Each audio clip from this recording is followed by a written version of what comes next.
Assalamualaikum warahmatullahi wabarakatuh.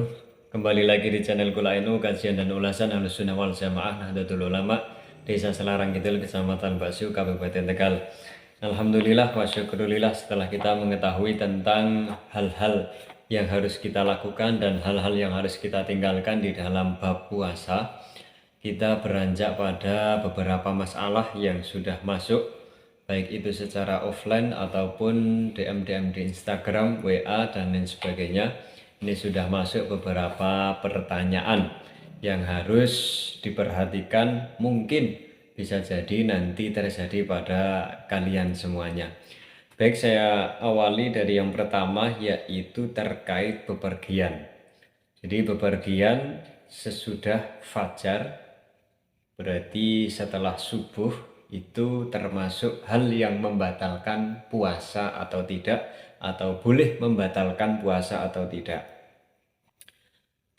Bahwa ketika seseorang itu bepergian jauh, sementara berangkatnya itu sesudah fajar, maka sebagaimana di dalam kitab Sulam Taufik dikatakan, falau asbaha mukiman tsumma safaro fala yuftiru li'annahu ibadatun ijtama'a fiha as-safaru wal haduru fagolabna al-hadar.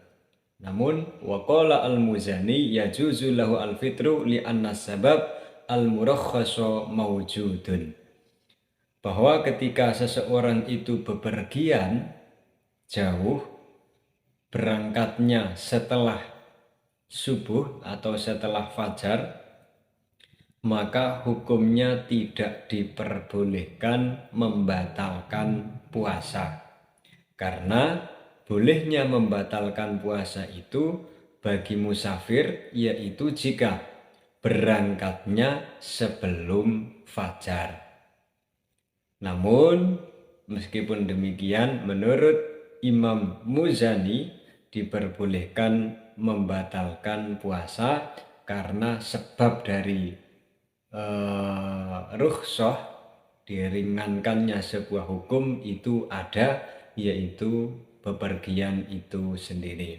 Kesimpulan, ketika seseorang itu berangkat bepergian jauh, kemudian berangkatnya sesudah fajar, itu hukumnya tidak diperbolehkan untuk iftar, untuk membatalkan puasa, artinya harus berpuasa secara penuh. Namun kalau itu tidak memungkinkan, ya ikut pendapatnya Imam Muzani yang memperbolehkan dengan satu alasan, bahwa sebab daripada rukhsah itu ada, yaitu berupa bepergian.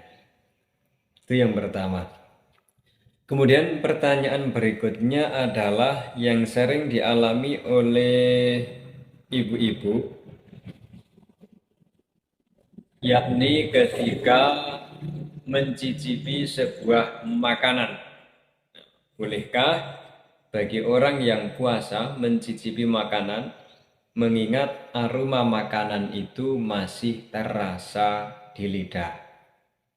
Sebagaimana yang kemarin kami jelaskan di dalam masalah bab hal-hal yang membatalkan puasa, bahwa selama di situ tidak ada ain yang masuk, tidak ada barang yang masuk, maka tidak membatalkan puasa. Selama tidak ada yang ditelan, yang dicicipi, hanya bekas-bekas saja.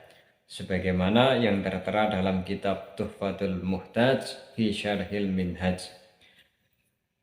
Bismillahirrahmanirrahim. Wa an dzauqi ta'am wa ghairihi bal yukrahu khaufan min wusulihi ila halqihi.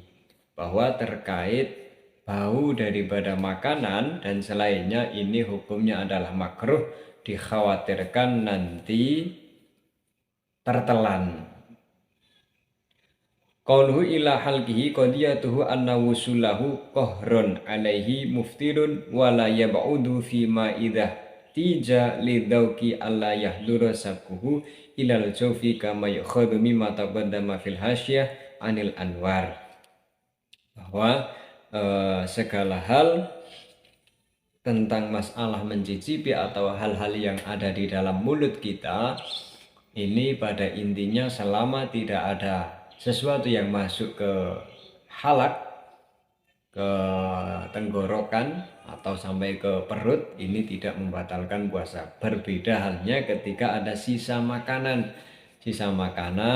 daging ataupun apa saja yang ada di mulut, kemudian pada saat puasa ditelan, itu membatalkan puasa. Namun kalau hanya sekedar mencicipi, oh ini sudah enak, kemudian diludahkan lagi, maka tidak membatalkan puasa.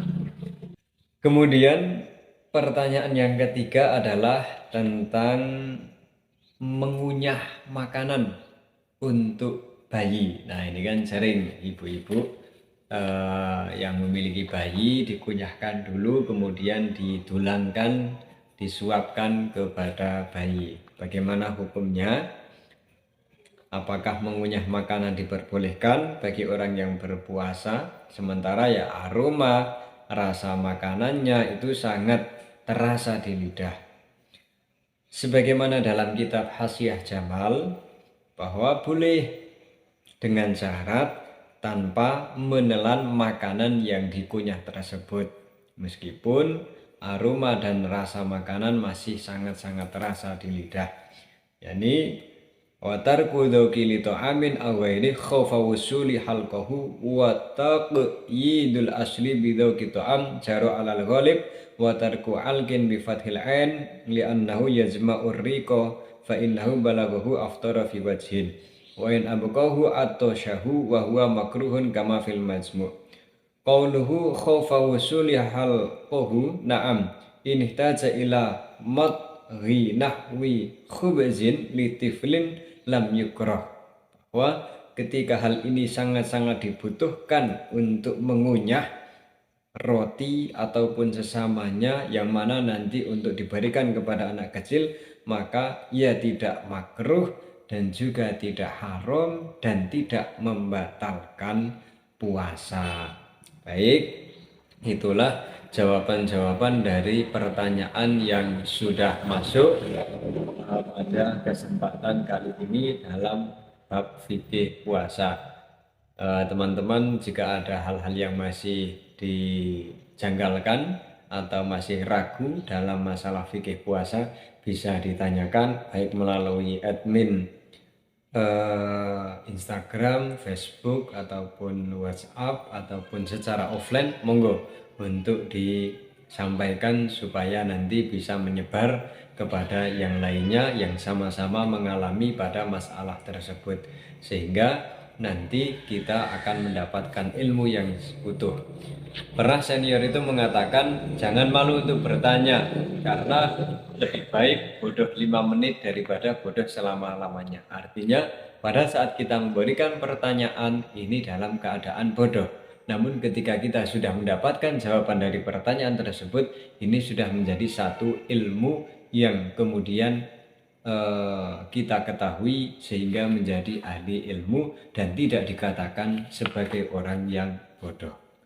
Demikian yang dapat kami sampaikan, kurang dan lebihnya mohon maaf. Hadanallahu wa iyyakum ajma'in. Assalamualaikum warahmatullahi wabarakatuh.